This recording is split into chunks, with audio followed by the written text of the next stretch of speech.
kuna mwenzetu ambaye wa jamii ya Ndorobo kwa jina Kokani Kinyaga aligongwa na watu wasiojulikana kwa barabara ya kutoka Isiolo kuelekea Lebarwa.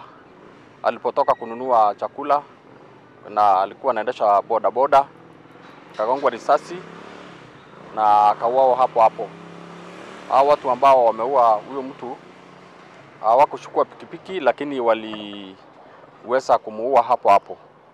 Sasa kama kiongozi wa jamii hiyo, ningependa kuzungumza kwamba ni vibaya sana kuua mtu ambaye hana hatia, innocent people, na hiyo barabara ni ya serikali, ndio inaunganisha Kipsing Ward na Lebarwa village ama location, na ndio tunategemea. Kwa leo, hata leo asubuhi kulikuwa na soko ya area Tenge ambaye ndio inategemewa katika sehemu hiyo kwa mambo ya chakula na wanabiashara wote. Wale jamii ya jirani yetu ya Turkana walizuia hata magari kuenda huko. Kwa hivyo kwa sasa hata watoto hawezi kupata chakula sehemu hiyo kwa sababu ya hiyo uhasama.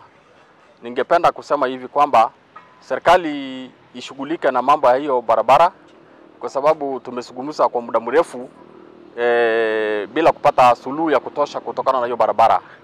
Kila wakati kunapotokea na mambo, barabara inafungwa. Barabara inafungwa kwa nini? Na barabara ni ya serikali. Serikali inajua hiyo barabara iko na ndio inasaidia jamii hizo sapande hiyo kutoka Kipsing Oldonyiro mpaka Lebarwa. Hawana mahali pengine pa kupitia kwa access services ya town. Hapa ndio town yetu, town ya jamii ya Ndorobo. Hakuna town nyingine ambayo tunategemea. Kwa sasa, hata sasa watu hawana chakula huko kwa sababu lori zilifungiwa kwenda. Ningependa kusema hivi, tunapinga na kulaani jambo hilo sana kwa sababu ni jambo ambalo alikubaliki. Juzi tulikuwa na tukio la jamii ya Turkana, ng'ombe zao ziliibiwa area Morilem na sikaelekea area sa Kipsing location. Hizo ng'ombe mpaka sasa sijapatikana, na tunasikitika hata moja ya jamii hiyo NPR aliuawa juzi na hizo mifugo bado haijarudi. Tumeona kwamba tumeumia sana kutokana na hii mambo ya wizi ya mifugo, hii mambo ya uhalifu na watu kuuawa ovyo ovyo. Tumekataa na kukataa kabisa. Ambaye alikuwa anatembea kwa barabara akitoka town na hakuwa na habari kuhusu chochote, na sasa tumepoteza mmoja wetu.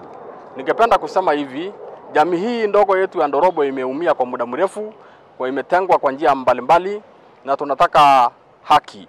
Tunataka haki katika barabara hiyo ifunguliwe bila masharti. Tunaomba serikali iwe inafanya patrol mara kwa mara kuona usalama ya wananchi na mali yao inapata nafasi ya kuendelea. Ningependa kuambia watu wa Bura TV waungane pamoja. Hatutaki ungawanyiko wa kikabila. Tunataka watu wote wakae vizuri, tukae na amani.